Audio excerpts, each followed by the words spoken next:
share out from yours? Because I tagged you. Oh, it's in me. What do you need? Just, you'll see you are tagged in the live, and I am just going to, can I do this from here?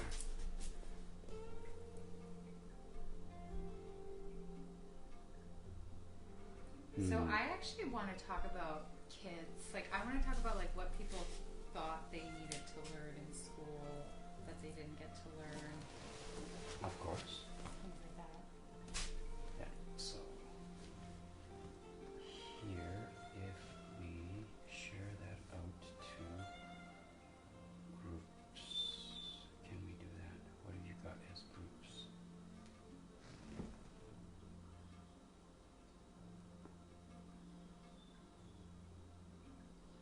Yeah, you got quite a few groups. You could share that out to. Yeah, so when you tag it to groups, wow, you follow quite a few. The Babes in Business preview, okay. Tag your friends. Special guest here, Pacha was with me tonight, and of course, Mckenzie. Hello. And it's going to be a good one. So just bear off for a little bit. You don't know Pacha. Pacha is a shaman and a very enlightened soul in many ways. And many of the things that he's embarking upon is actually building some beautiful, beautiful healing centers that are coming forward, such as a sweat lodge and other things that will be coming along that line. And tonight we're going to randomize, but we're going to talk about a number of things, I think, surrounding children, for one. Maybe the lack of what we weren't taught in schools and what we should have been taught in school. But more than that, a lack of what we've all been taught and now found out that it's lies and mistruths and, you know, dismay and corruption and money mongering and fear mongering. But how can we come back to truth of heart? So if you're on, share it with your friends, share it to the groups, tag them. We're just ramping up, and I'll turn the music up shortly.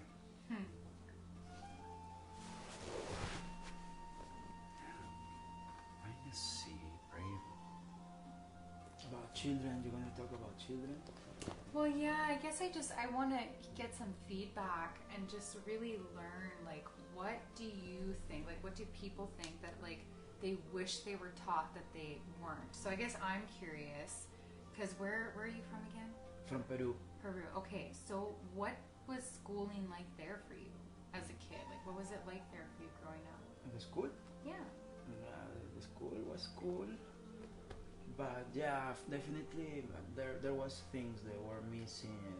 I felt, especially when it was about the energy, about religion, because in my personal story, one of my first memories in life is seeing shadows, seeing angels, seeing people coming out of the walls, because my house in Peru is very old. It's like, I don't know, maybe 300 years old, something like that. Wow. Yeah. 300?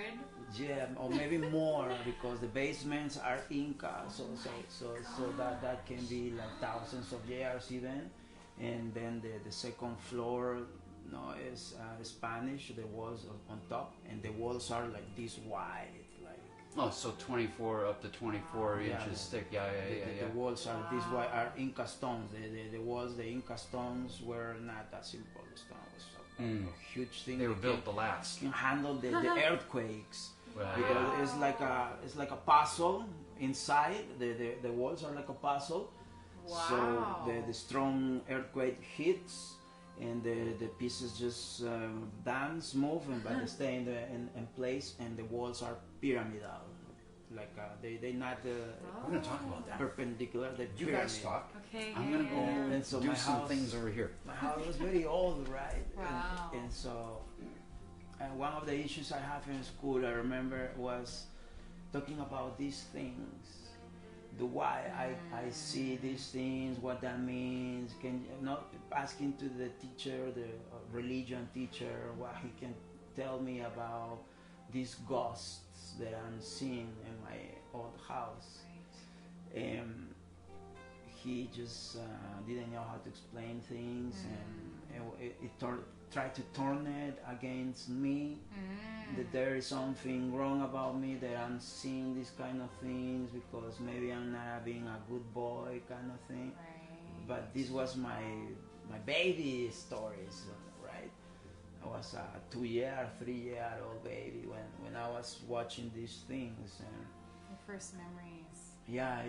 I used to call my parents because these things used to dance around me. Because I was too small to don't know what fear is even, so I didn't have fear. And I just seen these things floating in the air, and they look so out of the, right? Out of the normal. So we say, wow, this thing is something different,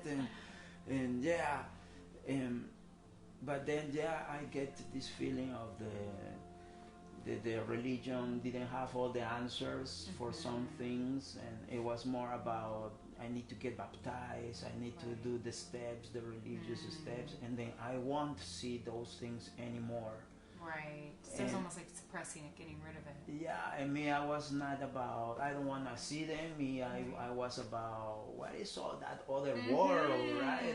It seems like there is other world behind the I don't know, behind the walls or something, but there is another other thing going on. And later on, I learned with my family other things, and with the therapy, the other people, the meditation books about the other dimensions. So did you have to go search for that? School didn't have that?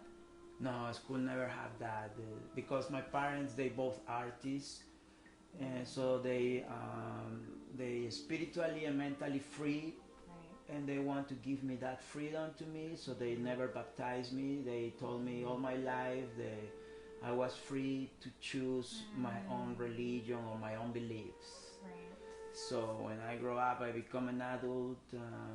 I start looking also for the answers. You go on your quest, and I did crazy things, like I visit all sorts of churches, all different of churches. When I was in my 19 years old kind of thing. Right. Like I used to go and just go to evangelist, and they all used to put their hands on my head and say this praise on me, because I was long hair, and so they think I'm a little crazy or something. Different. This crazy boy. Yeah. And so we're gonna take the devil out of him, and they put their hands on me, and I mean, I was like, thankful, living the experience. Right. Nice, thank you, evangelist, thank you, God, thank you, Jesus, thank you, every single person. That was interesting, that was cool. That was an and experience. Then, and another day go to another place, and also I seen like people on their knees, like in a kind of trance state, shaking in super weird ways. You say, wow, you need to get to some strong level to do that. That's something else. How they do it? Wow. I'm like, wow, that looks strong. Like 2 hours, like this, man. Like a electronic festival, a spiritual festival kind of thing. And there was not one, it was like many people doing. Oh my God, all at the same time? At the same time, everybody, not absolutely every single one in the place, but many people was having a strong connection. Right. But for a reason, or just religious connections? Okay. And that's like Christianity, or like branches? All sorts of different. Yeah, in South America there is like branches, I think. Okay. It's not sect. It's open to public in the middle of the avenue. Right. And people can come in and come out. It's nothing like in a house kind of thing. Hide. No, it's open. It's open, free, public. But you go inside and they're like And you're like, what did I walk into? Wow, this looks super strong. Wow. And yeah, I visit many things, the Buddhists, and at that time there was the Mahikari. What is that? Mahikari, I don't know, I haven't seen that in here. Mahikari. Mahikari. Yeah, that was a meditation in those years in the 80s, kind of 90s. And it was strong at that time. Okay. Everybody was, not everybody, but a lot of alternative people was into Mahikari and into microbiotics. Was not even Microbiotics. in the beginning of vegetarian, and then the microbiotics came out. Okay. The microbiotic way to eat. Probiotics and all of this fad about foods that have Okay. Basically more seeds. Okay. Basically seeds and fruits and Yeah. Yeah, and then the they supplements. were more focused on seeds. Right. On the seeds, powerful seeds. Okay. Interesting. Wow. But you know what? What I think, after all these years on my journey, what I think about the school, now that you bring this topic about the school, the children, what we should learn in the school, because what we learn in the school is good in a way, you know your history, you know your basics, you know you manage your economies and stuff. But I think like a little bit of, for example, to know how to read the stars, what is northeast and western, the healing. Yeah, how to find yourself in the middle of a healing, forest. Yeah, how to find yourself in the forest. For example, I think Reiki. Reiki should be something they teach in the school. Yeah. All children should learn at least Reiki and start playing with the energy. This can bring a lot of good for children. Take it away from the device, Right. and more into the real life, but even more deep into the real life. Yeah. Discovering their own powers, their own connection, and playing with the others in a safe technique that can be performed with children. Teaching respect. And then I will woke up all these other spiritual gifts they actually have, and is waking, and they are sleeping, too much TV, too much the external world, and impressing their minds, and I think that this can be a good thing for. Well, teaching the essence of this spiritual healing, okay, Reiki, which is spiritual healing. It's the understanding of spirit, not religion, not scriptures, Exactly, but understanding how do we work with energy, how do we work with energy in tune with understanding the earth as well. Teaching about herbs. Rather than, the dandelion's a weed. No, dandelion's not a weed. I mean, it's powerful medicine. It's powerful. Okay, Yeah. I mean, it's food. Okay, so teaching the aspect of foraging, things that none of us have been taught. We've learned. I mean, I've been taught how to grow microgreens. How to grow microgreens. What is the real useful things. At the end of the seasons, when we have planted our gardens, some of the fruits or some of the vegetables and even fruits we can allow to go to a seeding point. Collect those seeds. Well, during the cold season, we can grow these seeds into microgreens. So we can have a constant food supply from a very small plot of land, if we're taught this.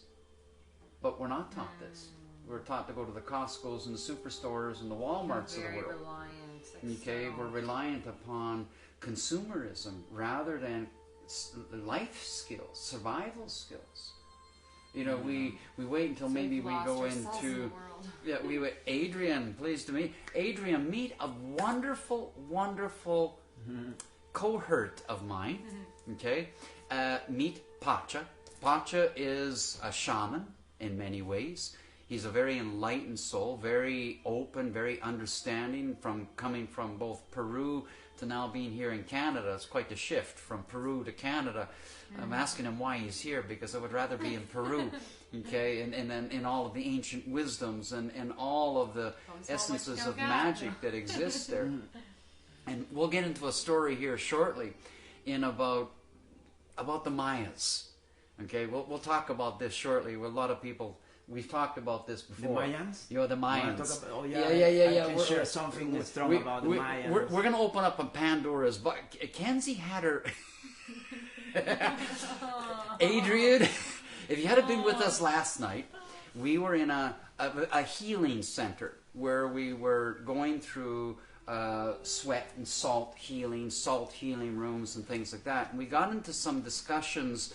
Well, Kenzie's sort of new to some of it, and she got some eye-opening information that made her jaw drop down to the ground, and she's still trying to figure out what was said, because we talked about the rabbit holes, the aliens, the lizards peoples. We talked about lots of stuff, okay, but deeper, even deeper. Okay? That stuff, yeah, been there, but then this other stuff, my brain still can't comprehend. Yeah, she's still trying to resonate with what was there, and that's the problem, because the mind's trying to analytically analyze what she took in verbos that was eye-opening, so to speak. But we're going to go into some of that tonight, and it's a beautiful evening to have Pacha with me, because Pacha and I are on a very similar journey in many ways. And we've talked for a couple of years. We met a couple of years ago through Clarity. And we have connected in different ways. Pacha is an artist in many ways. I mean, he plays what I call the digadoo, okay, or digaroo. Oh, the didgeridoo. The didgeridoo. I call it a digaroo because, it goes, and it sort of just shakes everything out of you, okay? Oh, yes. And see, Adrian had said something.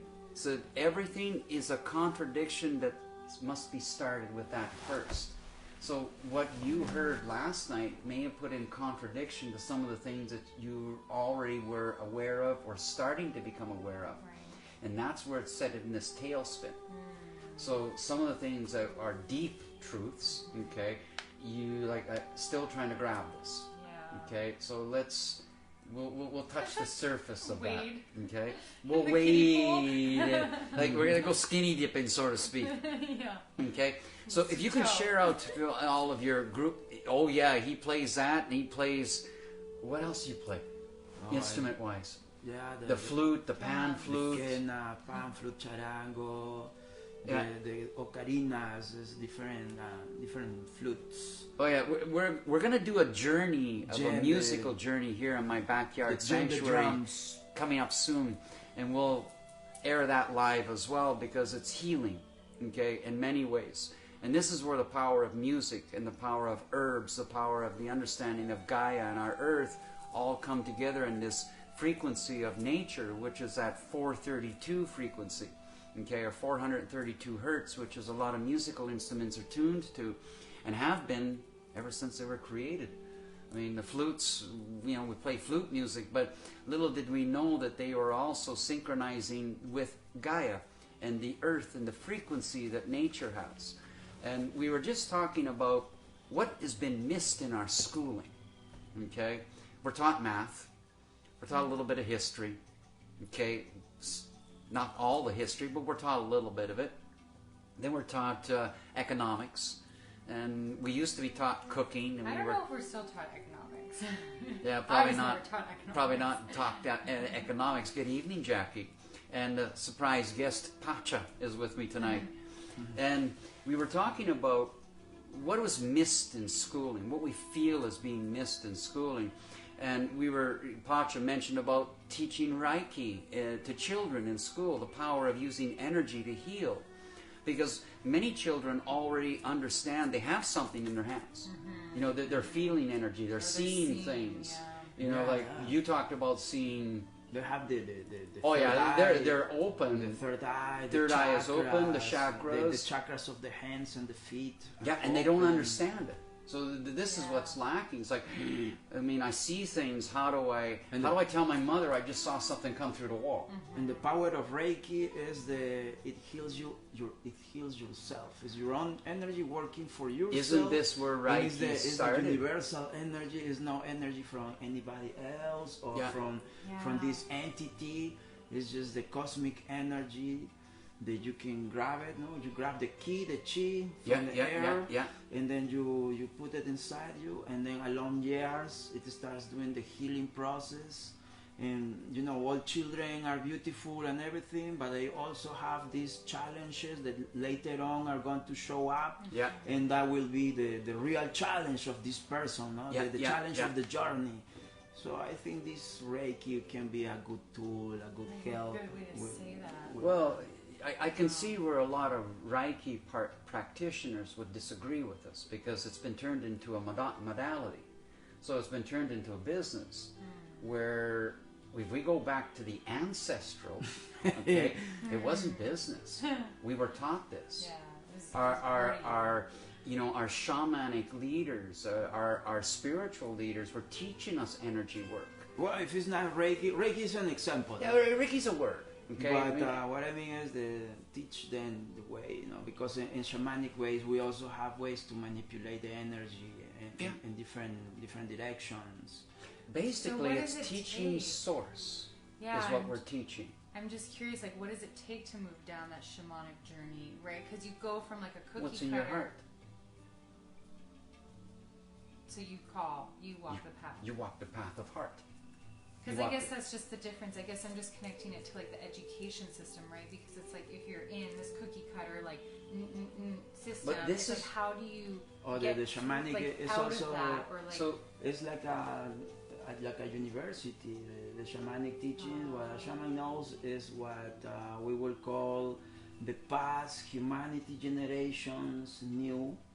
And the earth people, like all the tribes which are the survivors of that era in this time, they are the survivors, no?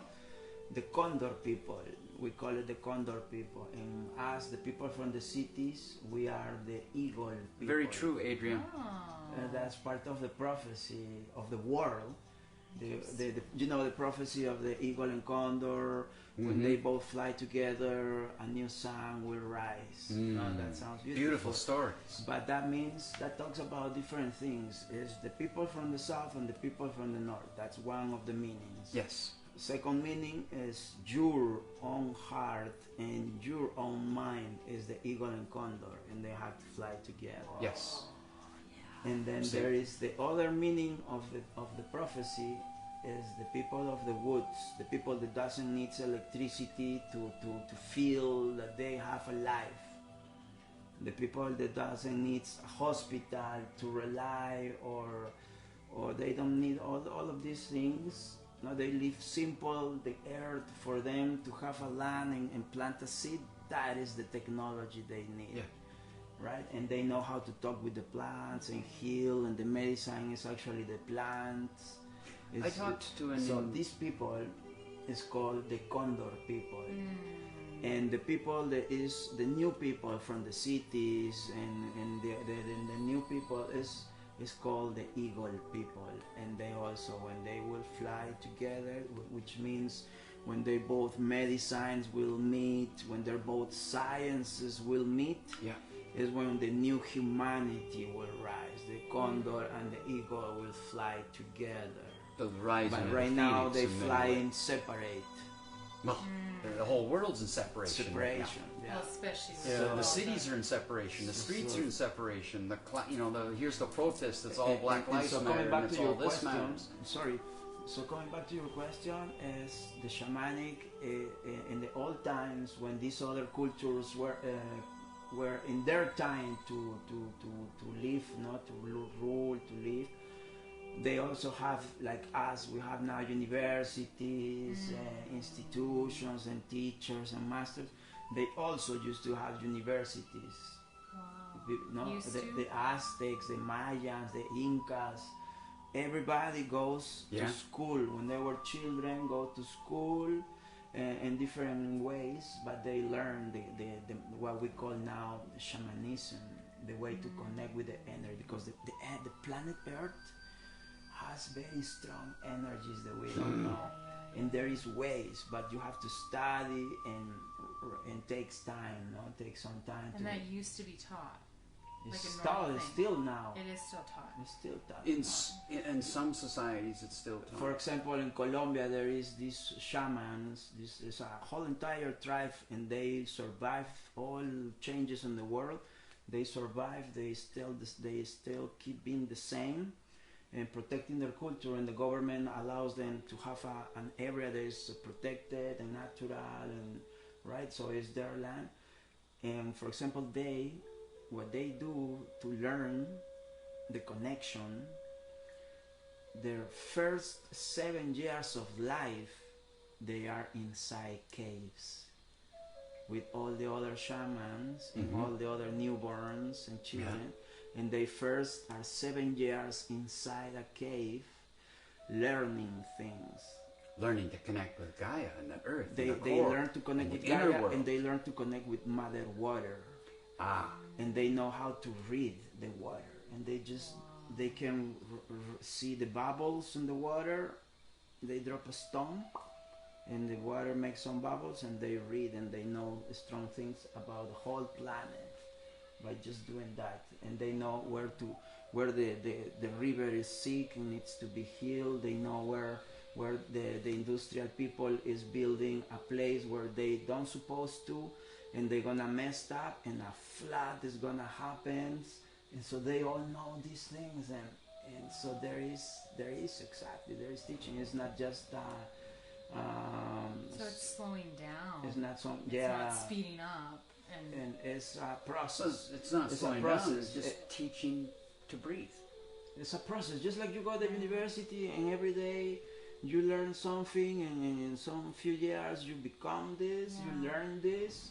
Same thing, but in the organic way, and every shamanic culture has different ways to connect, but in the end it's all the same. They have the connection, which is the most important thing, is to have the connection.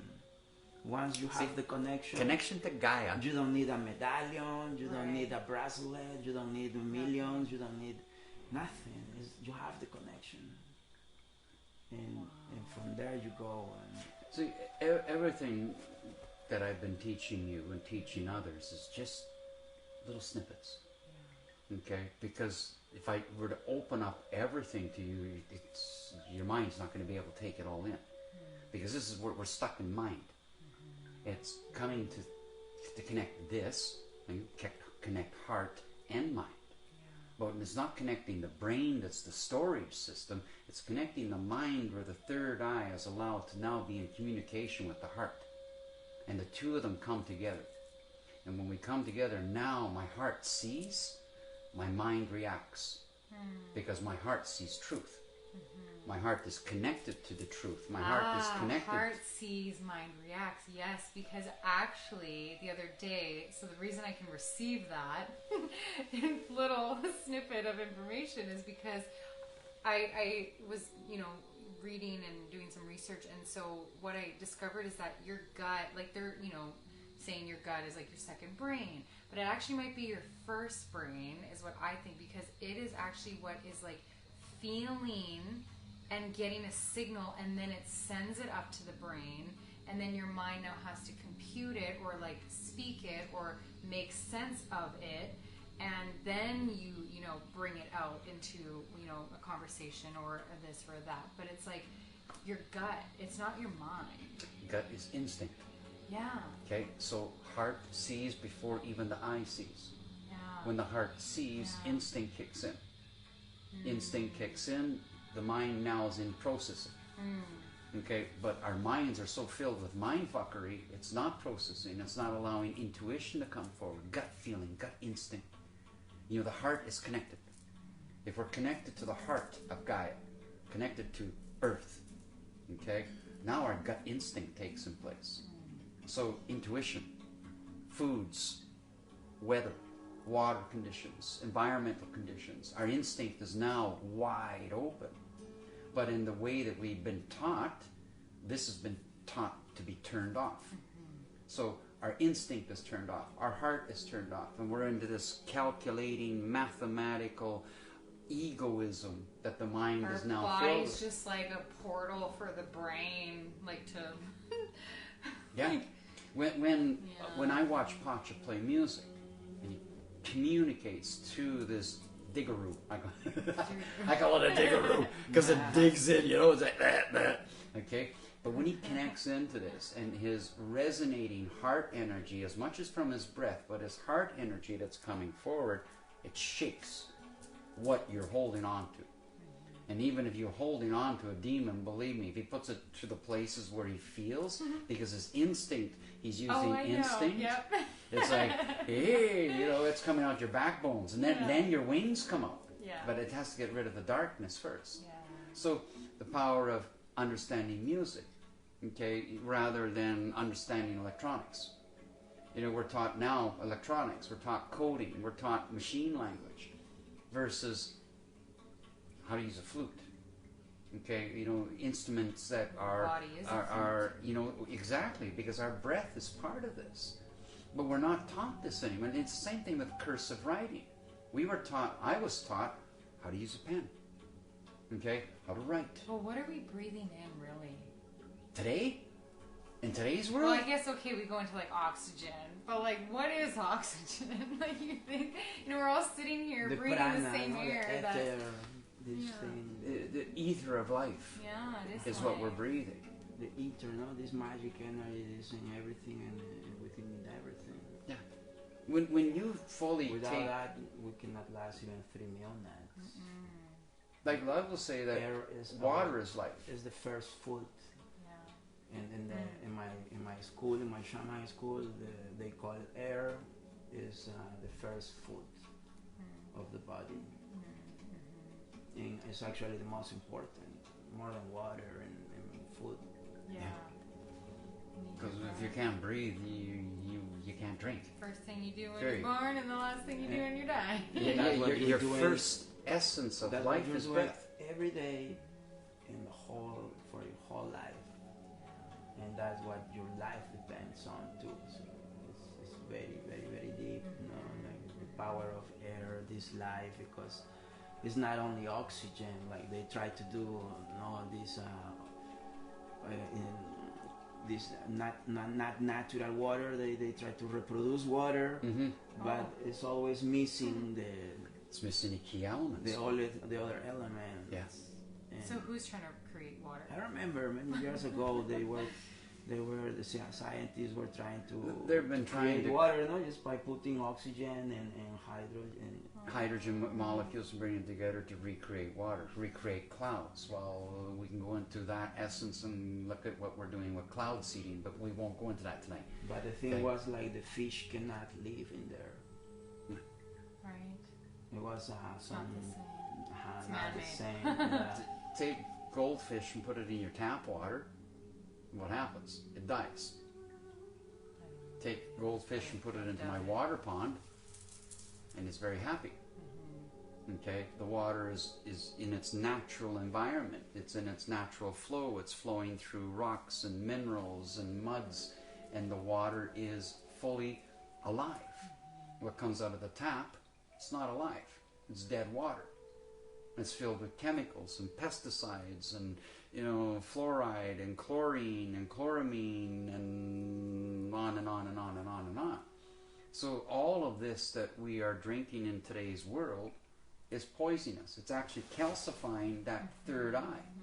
Oh yeah. Okay, so that's so terrible, no? Oh yeah, and it's not just what we're drinking, what we're cooking with, we're showering, we're washing the body. Well, the body absorbs oxygen.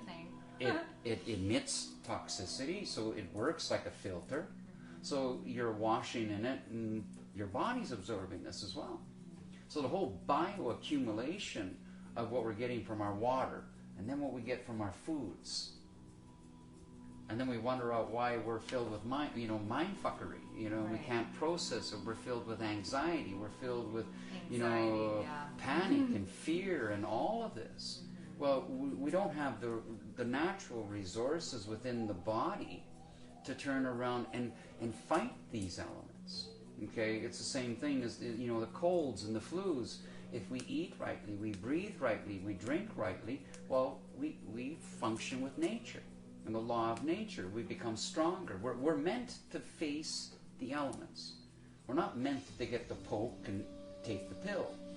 We're not meant to take multivitamins. Well, and what is the poke? Like, what is all these things? Oh my God, if we go into what the poke is, Again, there isn't anything in... Okay, we're going to open up another can of worms here, okay? When it comes to the vaccination, there is nothing in... Not just the one that we're talking about right now. All vaccinations. All vaccinations are a man-made poison that basically compromises your immunity to produce an addictive substance in the body that says, now I need this to function. Okay? So these vaccinations overtake the natural process of the immunity. The immunity is unbelievable of what it's capable of doing. But so is the power of the mind, the power of the thought. If you think you're going to get sick, you'll get sick. If you think you're going to die... Ooh, have you heard of Christian Sciences? Do we want to go into that one? I don't know. No. Is it good, bad? No. Well, not that it's good or bad, but is it worth Again, looking into? it's a programmation. What do you need to be taught? You need to be your own teacher. You're your own guru. Listen to your instinct. Listen to the gut. Listen to your heart.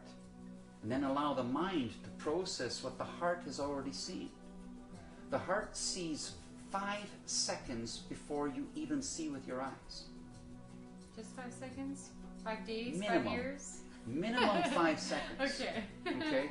But within a minimum of 5 seconds, the heart has already seen. Because the heart's connected to this universal energy. It's connected to the etheric connections and channels of the cosmos, of Earth, of Gaia, of all of it. This is where our heart energy is. This energetic being in the inside of us. This light being. Okay? That's made up of water, a good portion of water. So why do we need water? Well, we need water to replenish what's within our system, to find balance, to help balance the fluids, to help balance the immunity's working rightly, the brain's working rightly. Okay? If we don't drink enough water, we dehydrate, problems with the skin, problem with the mind, problem with the gut biome, all of this. But now we're in a paradox. Where do we get good water? Bottled water? Nestle's? No. Okay? Water is a God-given gift. It's a gift from Gaia. Oxygen is a gift from Gaia. The herbs are a gift from Gaia. Her love is a gift to us. She teaches us love. She teaches us how to forage, how to breathe, how to build, how to live within the lands. So our schooling, what has it taught us? Coming back to schooling, it's taught us how to live in a concrete jungle. I've asked time and time again, can you let go of all of this and can you walk into a forest and live? Can you live off the land? You can. You? I did. Okay. Yeah. Not all the time, but yeah. If you needed to. When I was traveling, yeah, there's times that I can just eat from the land and be with the land, no electricity, no nothing. Can you imagine if we taught children in the school how to grow their own microgreens, how to, farm little plots? It just shows you that like disconnection, because like I am on that side where I'm like, I couldn't do that. Like I'd be like, what? No. But yet you can, because you have the memory. You have the ancient code that's here in the back of your memory. It belongs to your gut and your heart. Yeah, that's not the what mind. You might think now, but maybe if you're there, Right. kind of at the third day is when you adapt. The third day you adapt. Yeah. Okay. The 30 day, yeah, is your. Oh, 30 days you adapt. 3 days? That is or- what basically the mind takes to integrate or adapt or accept something 30 days. Yeah. That's why like the shamanic rituals are 40 days or 21 days, but it's usually 40 days. Like that's why like the shaman vision quest can be 40 days. What is that? Or even Jesus, right, took a 40 days A vision quest. a vision, right, in the mountains. He was 40 days. It's written down in the Bible, right? What is? Sometimes we call them vision quests or dream quests. Coming of age. So coming of age in many indigenous tribes was that at a certain age you were sent into the forest. You were sent to isolate By with yourself. just yourself. So that now you have no choice because the only person you're with is you and the land.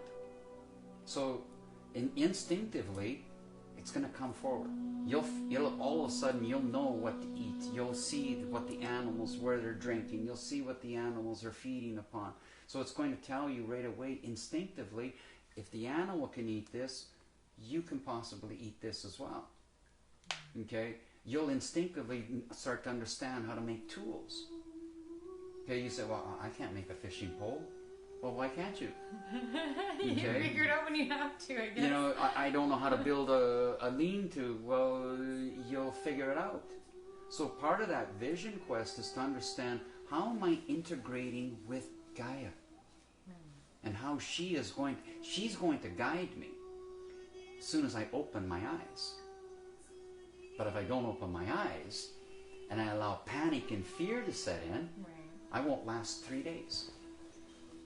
Because now my mind's in the mind fuckery, and I can't eat, I don't know, can I Right. drink this, can I not drink that? No, well, the camel maybe drank it, and I don't want to drink that because the camel drank that. Well, I saw the camel pissing in the water, I'm not going to drink that because the camel pissed in. You see what a mind, Right. okay? Versus, yeah, the camel pissed in the water, and? In a desert, you can drink your own urine to survive. Your own urine will keep you alive longer than if you're not drinking. And at a certain point, well, yeah, you might run out of urine, so hopefully you find water. Okay? But we can find water. During actually it's a medicine. Yeah. Drink Uh, with Urine. yeah? is medicine? You'd be It's a surprised at how technique. many skincare products have actually It's horses some crazy piss in it. technique. Wow. Yeah, I have friends in Peru that they drink their pee for years. And there's a whole technique on how to Yeah, do yeah, it. yeah, yeah. Wow. Urine can be used for a number of things. Wow. You know, one of I the don't doubt it. And yeah, it Foot detox fungus. yourself. Amazing. The people that does it, they talk marvels about it. Wow. just foot There's so many fungus. techniques. Pee on your feet. Right. Someone said, I'm going to pee on my feet. I can't pee on my feet. Well, yes, you can. you buy skincare products that have horses piss in it. Pee is actually amazing for the skin. Very much so.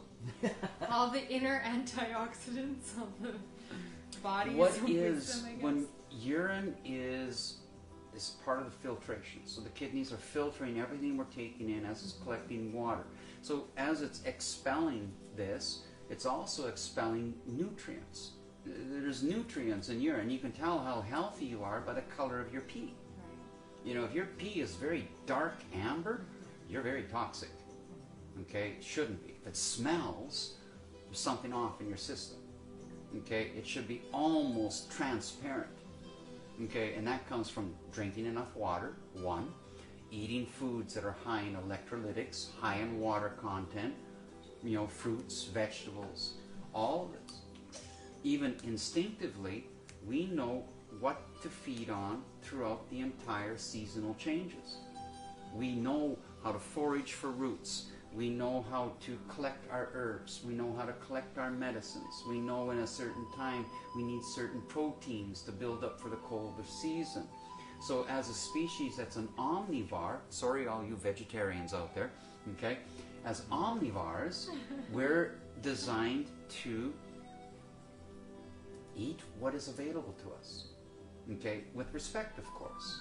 You know, so if I take an animal down to eat that animal, do I waste the animal by, you know, just eating the nice piece of meat and then throwing the rest of it away? In many of the indigenous cultures, nothing of the animal is wasted. The bones become tools. The skins become clothing. Okay, and all of the other elements that the animals, bone broth. Is that good? Yes, it is. It's very good for us. Okay, it gives us nutrient values. But I respect those that, you know, are vegetarians. That's fine. Eat your rabbit food. Sorry. Eat your rabbit food. I would have bone broth. Okay. I am a rabbit. Me See, too. a lot, and I can understand. Somebody says, "Well, I don't eat an animal because I don't I'm have so many children, but I eat veggies. So that's why I say I'm a rabbit. Yeah, we're again, as a species, we're omnivores. Yeah. Okay, but in today's Are world, we though? Are we omnivores? you got canine teeth for a reason. You think it's just for chewing carrots? Are they It's really canine teeth though? Let's They see are yours. designed for ripping. They can dig and rip. But they're not like a jaguar's or like a... No, but a jaguar eats raw meat, okay, and it hunts with its mouth. We don't need to hunt with our mouth. We hunt with our hands and the ability to, yes, use a weapon. Could you imagine having to hunt with your mouth? Well, Wow. You put That it is like so that. uncomfortable. Yeah. No? That'd be very intimate with your... if our evolutionary friends. chain had pushed us into the way where we were still using, you know, our hands and feet to crawl upon the ground, we probably would have developed claws, and we probably would have developed tusks and other things. But, you know, our species evolved. And we evolved with this law of nature and the law of land and the evolution of everything, and as we are today. Well, it just goes back down to those like fundamental questions of like, where did we really come from? Who really are we? Like, Well, that's a big rabbit hole, you know? Like, you know, it's like, who are we? yeah. You know, like, where did we come from? Maybe Earth is just a giant petri dish and it's a seeded planet where we're a bunch of seeds that have been dropped in to grow in here.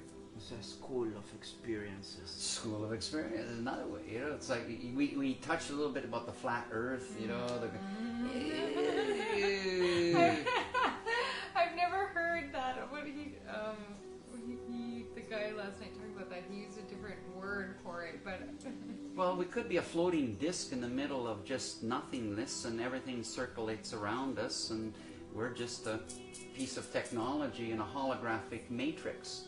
And actually, everything we're seeing around us doesn't exist. So I wanted to ask you, what you want to say for the children to the school and all of that? what do I want to say? Ooh, I mean, I feel like I agree with you on a lot of what you were saying, where it's like I feel like kids need to be taught how to be empowered. So like, you know, how to have a relationship with themselves, how to have then a relationship with the world. Oh. The more that you understand self, all of a sudden the more the world makes sense to you. And so I feel like that just goes to show, like, I don't know, I guess going into the other conversation we had, it's like our inner world is our outer world.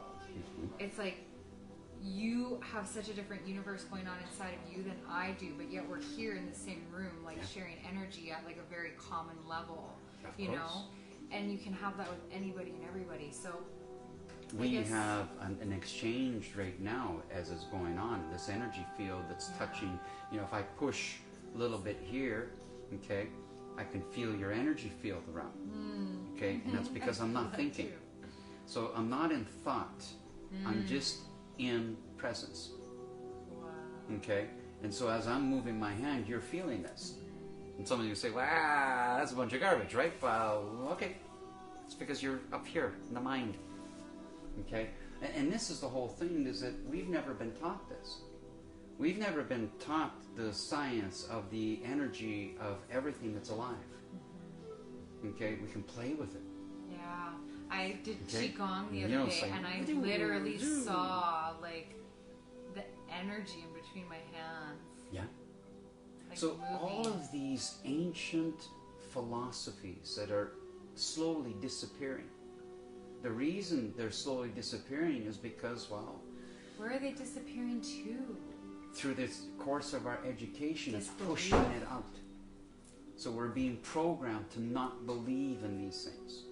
We're being programmed to believe in that's a bunch of hope, you know. So then, okay, so when we go into belief, you know, is the moon there because we believe collectively it's there? If you close your eyes, do you believe? Well, I mean, yeah. Then that's your belief. But I'm just saying, like, imagine if every single person stopped believing in the moon. Collectively. Like, the whole planet just stopped believing in the moon. Then would it exist?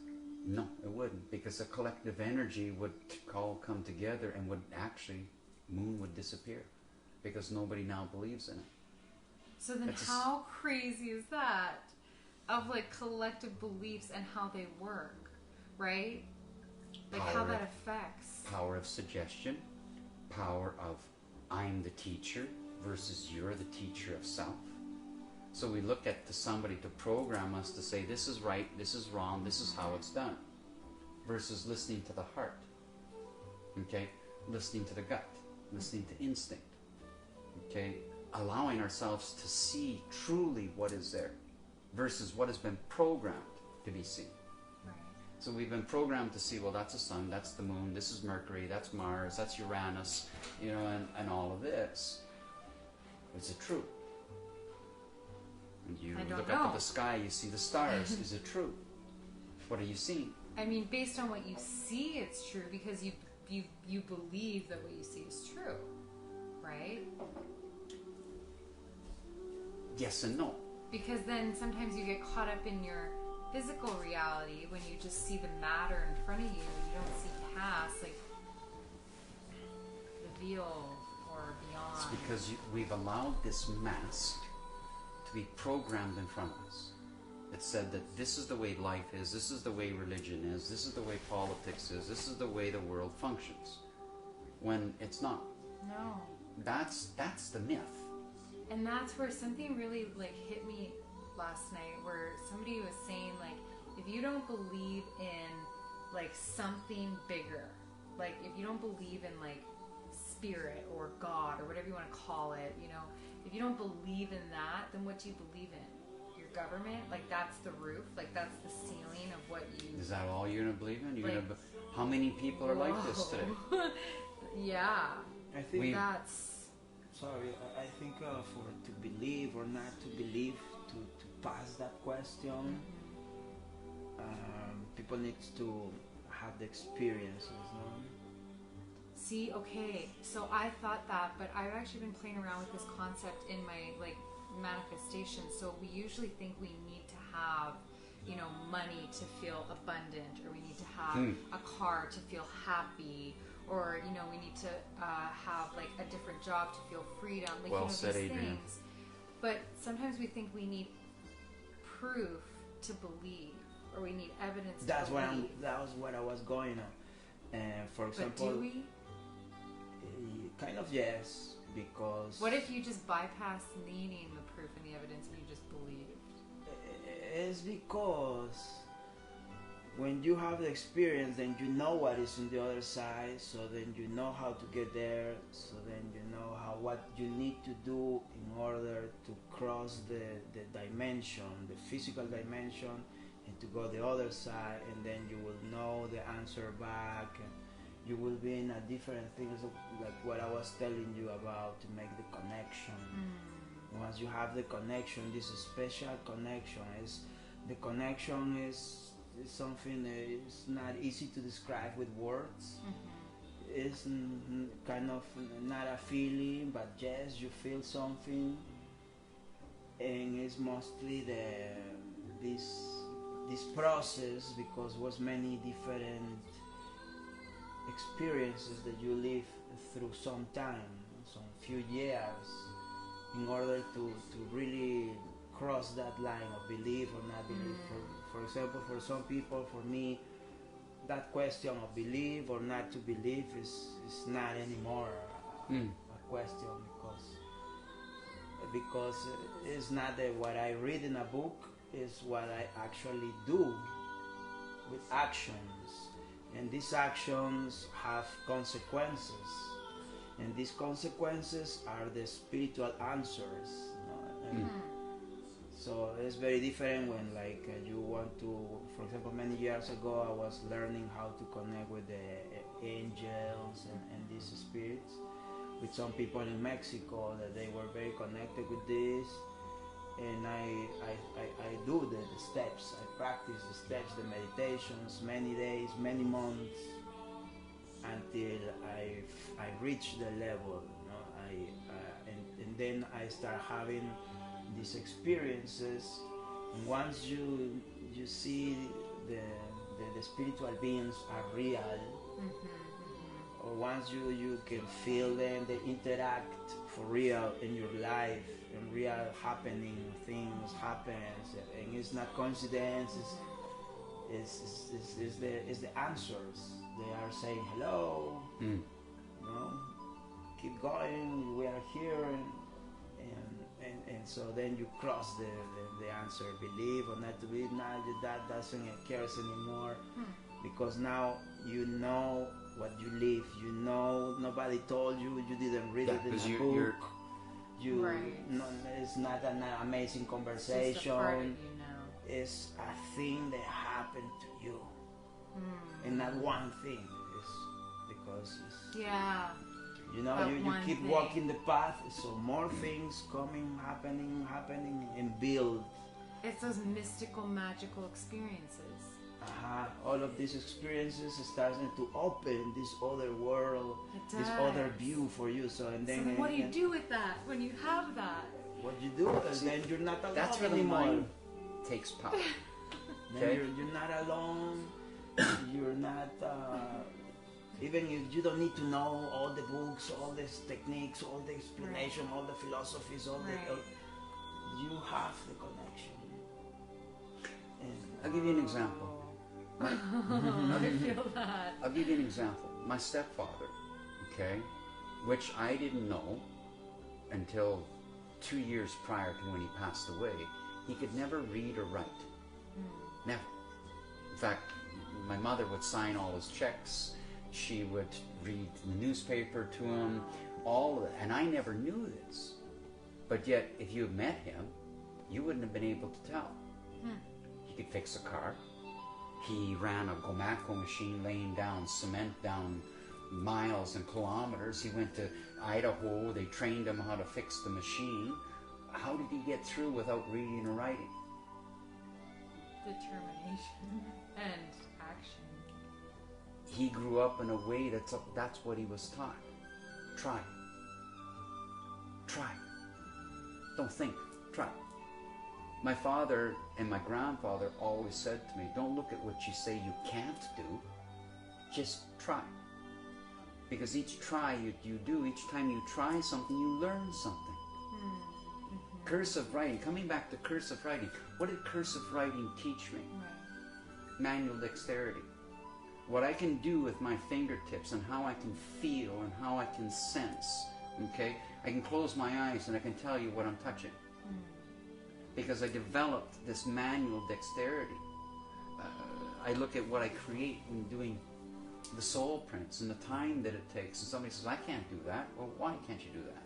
Have you tried? So our experiences give us knowledge.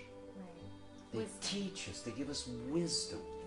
They give us wisdom to ask questions. They give us wisdom to share and learn more. Because the wisdom I will share with you, you're going to share something in return that's going to increase my wisdom. So what is community? Community is sharing. It's masterminding. And it's bouncing off. That's science. That's a word of but science. No, that's like allowing your brains to like merge together, almost like creating those, because your mind is energy. Like this is energy, and you're like, it's like your energy it's a computer. portal. No, it's a like computer.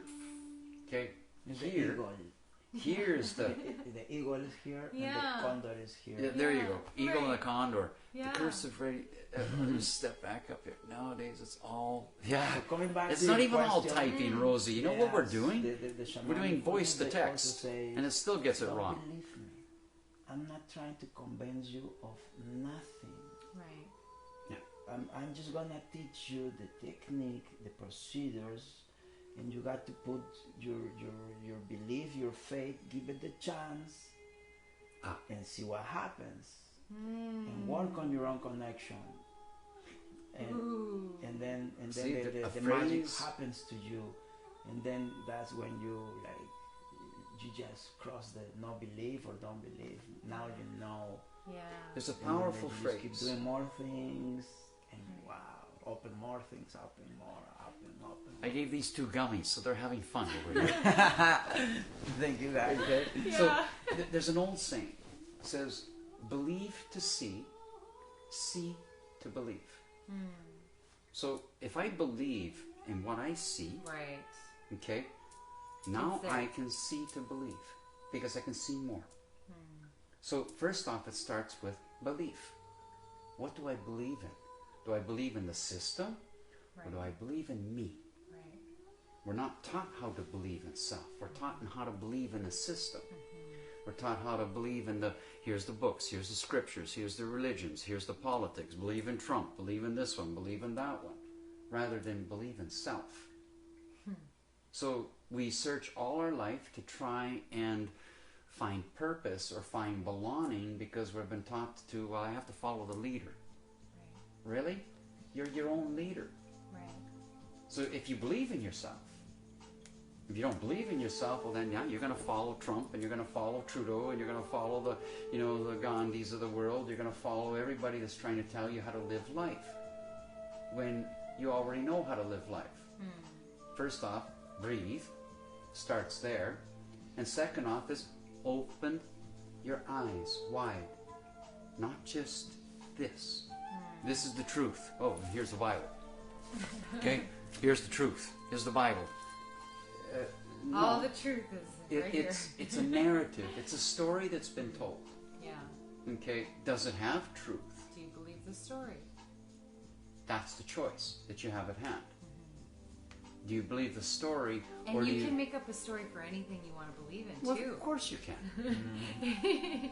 You can wrap any story around any belief you have to make it into We have a something power of to the protect it. verbos today that is the highest of all technology. Is the power of the word. Yeah. Okay. Actually, could you imagine way back when there was no word or like language like we speak now, We and that drew wasn't even symbols. created yet? Like, But yet, we grunted and we groaned, okay? But we drew symbols. right. And we used gestures. We were able to read the eyes. We were able to read what was going on. We knew somebody was hurt because, well, we could see it. Okay? We didn't have to ask a question, are you hurt? Right. How many people will look at somebody down on the ground and say, are you hurt? Well, you saw they're down on the ground, so you should have seen that they were hurt. But no, we're programmed to ask first, rather than use instinct. Instinct would have said right away, you're hurt, I reach down to help. Instinct would have said, you need something, I'm there to help. That's instinct. Okay, I don't have to ask, I can see it, I can sense it. Right. I can sense when you're closed. Okay, I can sense when your emotional self is now piled onto the inside of you because I can see from your body language. But we weren't taught this. We were taught 1 + 1 is equal to 2. You know, we were taught the atoms, and we were taught the protons, and we were taught all of these things. But did they teach you how much photonic energy you have in your body? Right. No, they didn't teach you that. You know, did they teach you that when you're happy, you're emitting 5,000 to 10,000 photons around you? No, they didn't teach you that. Did they teach you, emotions? Are we taught emotions in school? No. That'd Are be we so taught- big, no, for our Yeah, society. no. Yeah. No, really? Are Those we two? are we No, taught? I mean, that Oh. would be so big for all our society. Oh, I think I meant in like school. These are the Yeah. things that we're But not yeah, that taught. would We're be taught the huge. program to function as as a commodity. We are a commodity. In today's world, in the power of the elite, in the 13 families and above, we are nothing other than either food or a commodity. We are slaves to the system. And when we're no longer useful as a slave, well, we can become food. You're just so numb to it because you have enough We think, temptation around you. you said earlier on, we're taught that abundance is how much money we have, what we can buy, what we can own, big houses and cars and, you know, jewelry and all of this. And they're only successful if. Yeah, you're only successful because you wear Fendi sunglasses and Nike shoes. Really? I don't wear shoes. I think I'm successful. I can walk, I can run, I can climb a tree. I don't need shoes to do this. Okay? But I can understand is that I see Earth. I see this planet as a being, as an entity. Okay? Even if somebody says, well, no, it's a flat Earth and we're on a disc and it's up on a pedestal and, you know, the planets are falling around us and this is this and this is that. No. I feel her. I see her. I see the magic that she has before us. I see the birds, I see the bees, I see the flowers, I see the trees. The flowers, the trees, the birds, and the bees, they talk to me. Today I'm over at Vanessa's and I'm building her, you see this, I'm building this fire pit, but it's a hexagon, or a honeycomb. Nice. So the honeycomb is the bee, which when we look at the sacred geometrics, and all sacred geometrics, we always have a honeycomb that's intertwining in the symbolism. Nice. So when we intertwine, we turn it into these multiplexes, okay? But the core of it comes back to the honeycomb. So what is the bee's purpose? Well, without the bee, there's no life. Absolutely none. If all the bees are gone, there's no life. Because the butterflies cannot do what the bees do. The bee is the most important pollinator of the whole of the world. As they come together, what do they produce? They produce honey, they produce pollen, they produce superfoods, they produce wax. And some will say, well, I don't eat honey because I'm a vegetarian. Okay, well, fine, that's your truth. Vegan. You know, yeah, be gone. You know? But the essence of what is the purpose that the bee has given us? The bee has given us food, for one. It's given us medicine, for two, and many things. So we're trying to kill the bee so that we can have all the mass farming, the GMOs, and the prescription medication, and the multivitamins, and shut down your third eye, and shut down your heart, and just become a commodity. And when we're finished with you, well, we'll turn you into fertilizer, so to speak. Can you imagine for all the grave sites in the world, if we planted a tree instead of a casket? What could be growing instead of a casket that will stay there with your formaldehyde stuffed body? Good evidence for later years. Yeah, we can dig you up and see how mummified you are or something like that. You know, it's like, really. Okay, and I mean, don't even want to go to that subject. What an ugly subject that one is, eh? Peru has a school that is designed off of a honeycomb sacred geometric pattern. Oh yeah. And something more that I'm going to invite Pacha to tell this story. But the story of the Mayans. And we all feel that the Mayans totally, you know, disappeared from the face of the earth, right?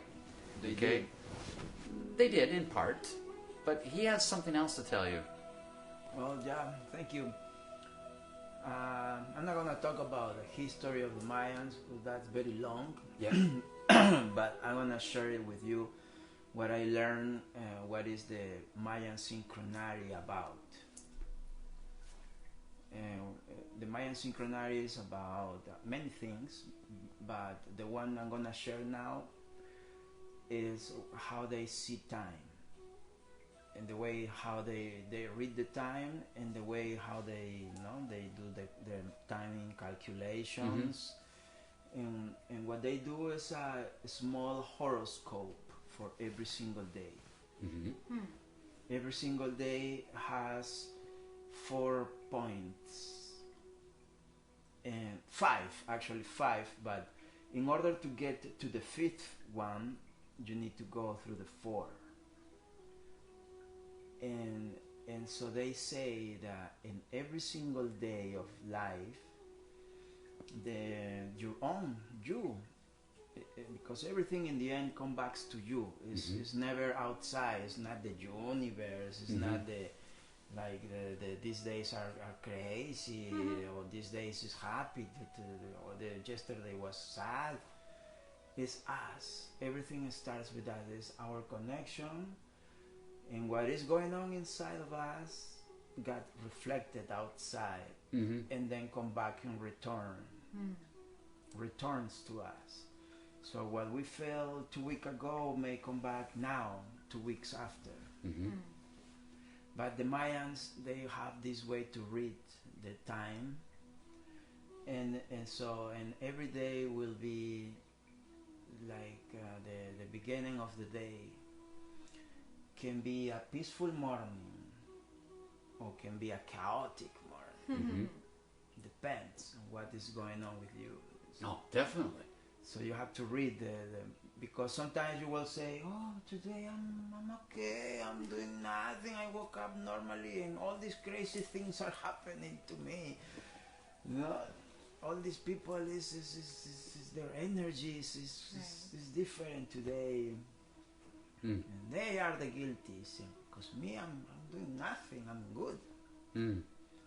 But they say, no, it's actually the day is presenting the energy, so you can have a peaceful morning, a good afternoon, but in the evening is when you have this meeting, you meet, or somebody crosses, or somebody tells you something, challenge you. You're gonna be energies totally against you, and you're gonna have energies that they also give you tools. They protect you, the everything, and if you pass all of those, you will get the 5th energy.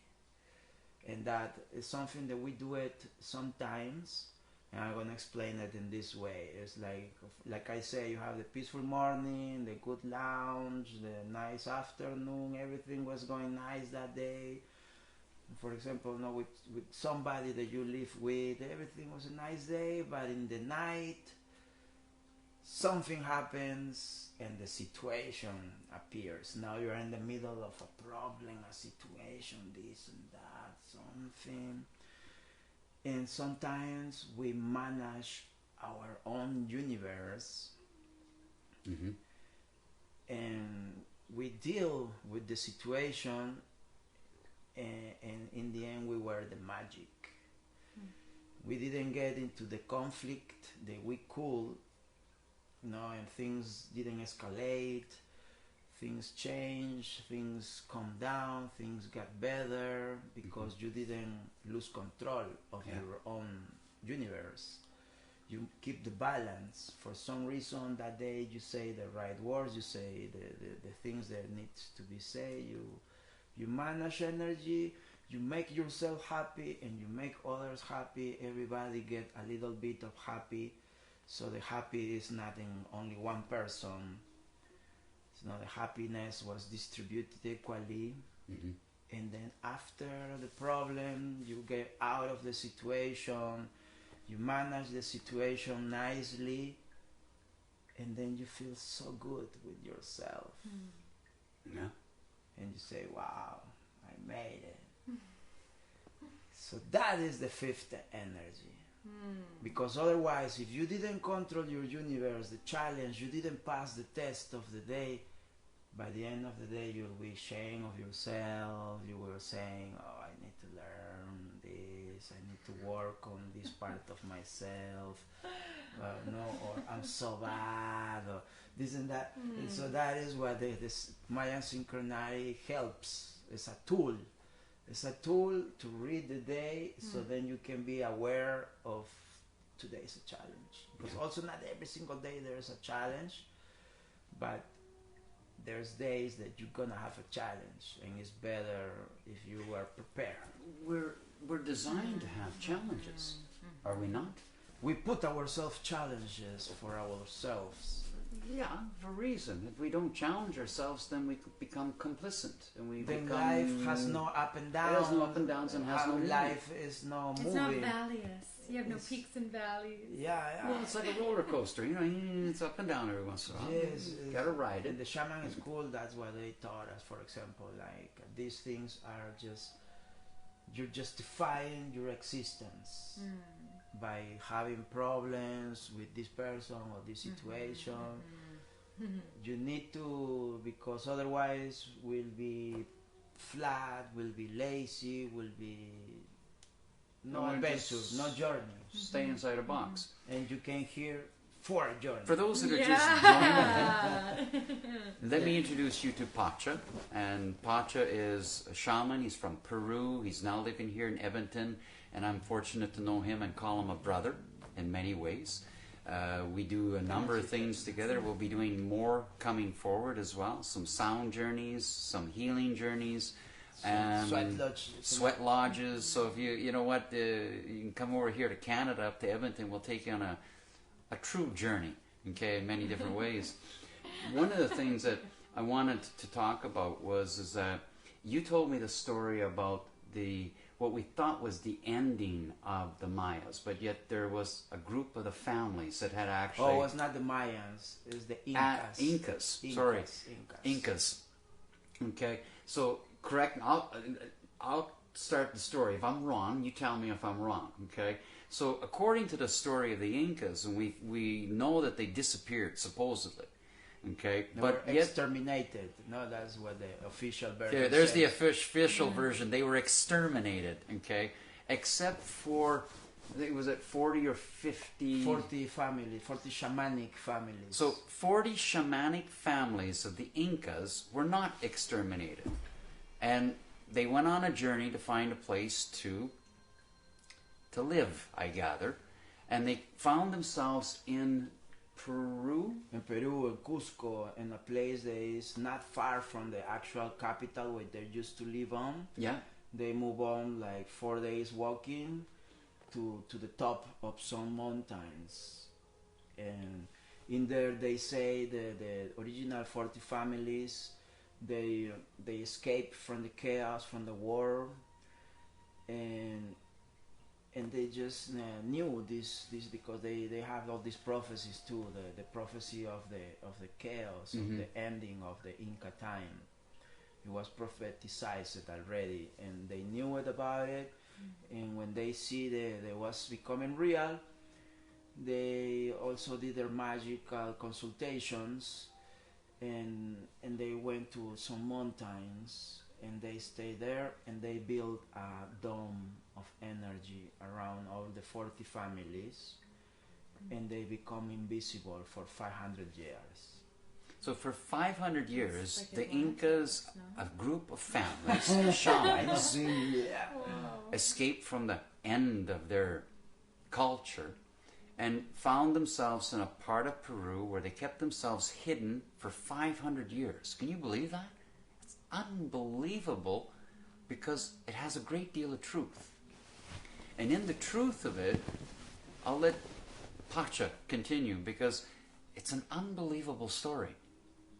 Well, yeah, they say that in the original 40 families, some of the shamans, they prophesize when the top peak of a snowy mountain will melt, which is now the global warming. Yeah. When that mountain will melt, that'll be safe times for them to show themselves. For open up, like they will know that the world was safe because they stayed there and they survived the whole the Spanish colony. They survived the war with Chile. They survived all the Republican chaos time, you know, when they kill one president, the day after another president, and like everybody had gathered a little army, become president, and so they survived all the chaos until 1950, 1949. that they now they tell the story, because one of them is my shaman master that I'm studying with for a long time. And so he says that their people say when the mountain melt, was time to show up, because also their story, their culture, their knowledge, the technology they have was also going in danger of disappear in the end. Because they are humans. They are also humans, and they also part of the big human family in the planet. And so it was time for them to integrate into the back into society, back into the big family. Beautiful story. Wow. Okay, Mckenzie, question for you. You had asked, what is the school system missing? What do you feel is missing? Yeah, so I was kind of saying, and then your phone rang, I think, and you got up. But I feel like meditation is missing.